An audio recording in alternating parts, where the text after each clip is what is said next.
Nous allons apprendre à gérer le son sous Camtasia. Nous allons construire notre petit générique. Je déplace deux fichiers vidéo dans Track 1 du bas de montage. Je déplace dans Track 2 un autre fichier vidéo qui contient la bande sonore que je vais utiliser pour illustrer mon générique. Clic droit, je sépare l'image et le son. Je supprime l'image, je ne conserve que le son. Je clique sur l'option audio et là, je vais pouvoir commencer à travailler sur le son.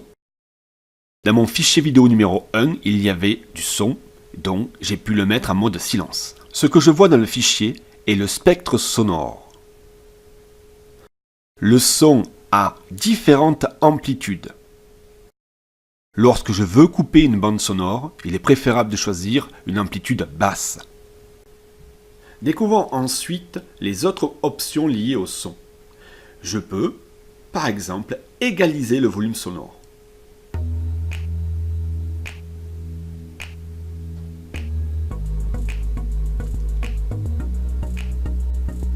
Je peux enlever le bruit de fond.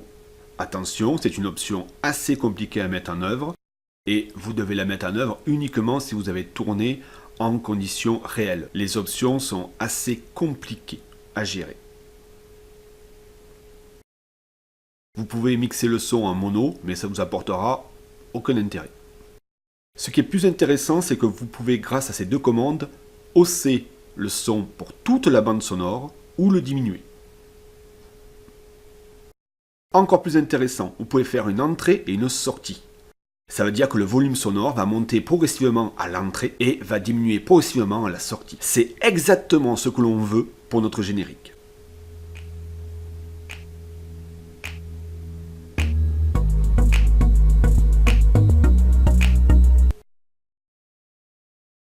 Je peux également créer des points sonores.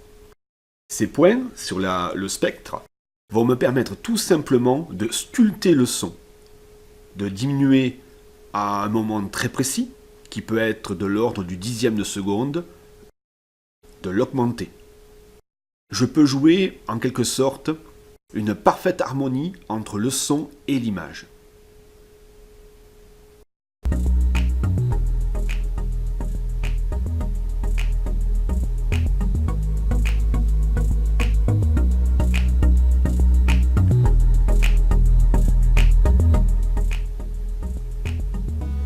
Je peux également utiliser la touche silence et toute ma piste devient silencieuse. Lorsque je sculpte le son, j'ai besoin de jouer sur la hauteur des tracks et j'ai besoin de jouer sur l'échelle de la timeline. Plus l'échelle sera grande, plus je m'apercevrai de la précision nécessaire. Regardez là, on a l'impression qu'on va découper au bon endroit et pourtant, lorsqu'on zoome, on s'aperçoit qu'il y aurait eu un décalage audible. Je positionne la timeline au bon endroit pour couper. Touche supprime pour enlever le morceau en trop.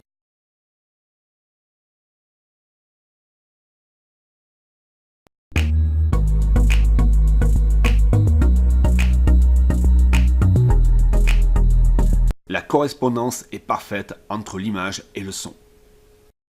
Je vais réaliser une sortie. Je coupe au bon endroit, là où l'amplitude est moins grande. Je sélectionne mon fichier. Sortie. Là, je peux m'apercevoir qu'on dépasse un petit peu. Donc ici, on peut créer un autre point audio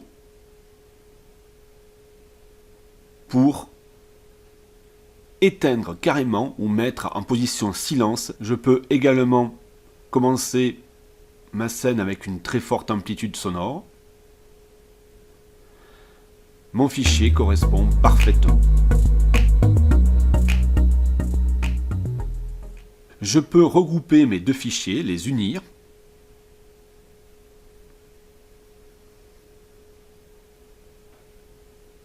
Je copie-colle mon fichier pour traiter la seconde partie de mon générique, le générique de fin. Ici, je m'aperçois que le générique de fin est plus long, donc je retrouve ma bande sonore originale et j'efface les points audio et je fais une sortie.